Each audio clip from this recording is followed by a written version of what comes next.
Hello students, hope your studies are going well.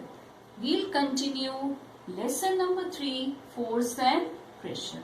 In my last video, I told you about the turning effect of force. That if a body is pivoted at a point, fixed at a point, and if we apply force on the body, then the body starts turning about the fixed point. Because the body cannot produce linear motion as it is fixed. Now today I will tell you how to find out the moment of force about the point O. Suppose this is a body which is pivoted at a point O. If a force F is applied on the body in the direction FP, the force is unable to produce linear motion of the body in the direction, because the body is not free to move. But this force turns or rotates the body about the point O in the direction shown by this arrow. One more thing children, I want to tell you that suppose this is a body and it is pivoted at this point A.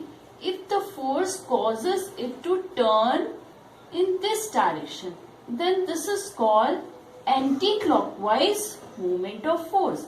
And suppose if the body is turning like this, then this is called clockwise moment of force. Now in this figure, see the perpendicular distance of the force F from the pivoted point O is OP. This is the perpendicular distance of the force F. See, this force is applied. This is called the line of action of force.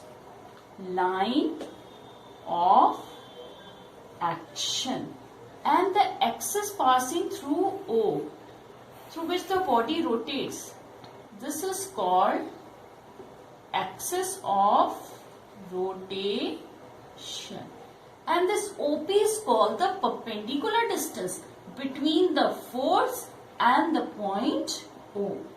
Therefore, the formula for moment of force about the point O is equals to force multiplied by perpendicular distance of force from the point O.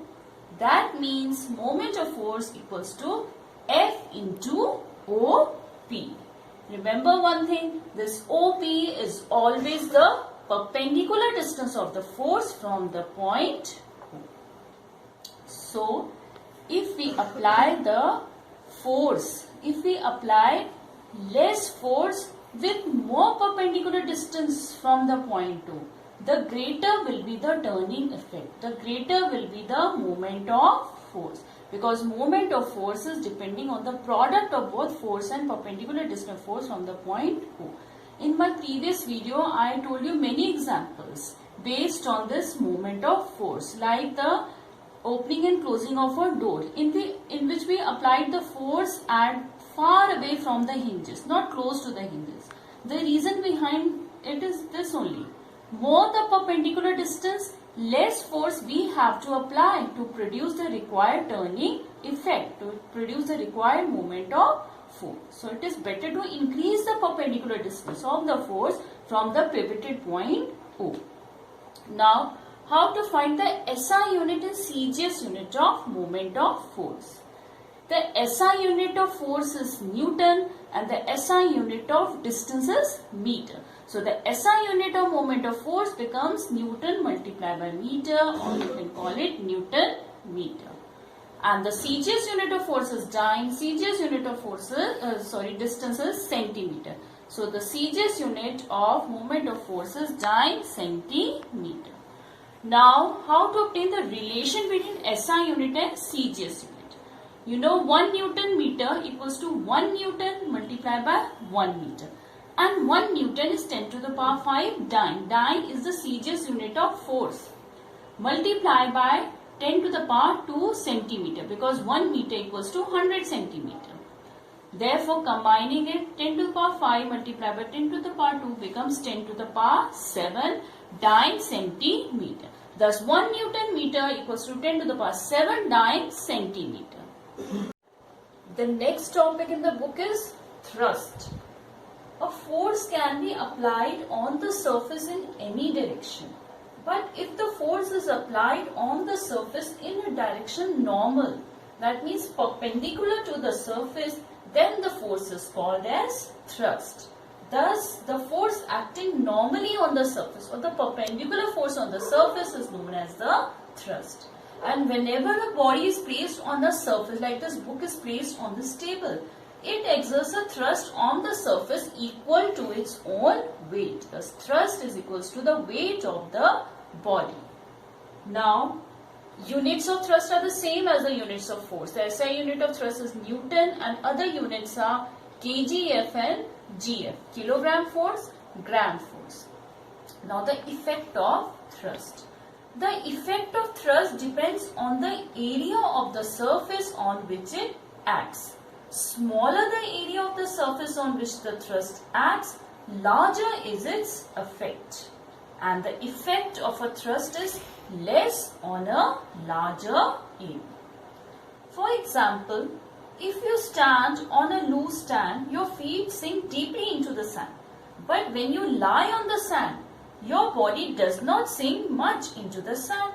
In both the cases, the thrust exerted on the sand is the same because weight is same. The reason is that when you stand on the sand, the thrust acts on a smaller area. So you sink more in the sand. And when you lie down, the same thrust acts on a larger area. So you sink less in the sand. Similarly, if you hammer a nail holding it with its flattened end resting on the wooden block like this way is resting on a wooden block, you find it difficult to get the nail into the block. But if you hammer the nail holding its sharp end resting on the block, the nail penetrates into the block easily.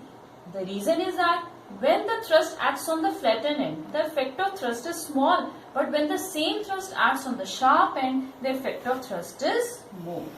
And the effect of thrust is expressed in terms of a quantity called pressure.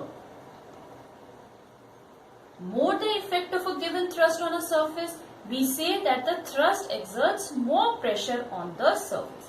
And less is the effect of thrust on the surface, we say that the thrust exerts a less pressure on the surface. So children, we'll continue the rest of the topics in our next class. Thank you children.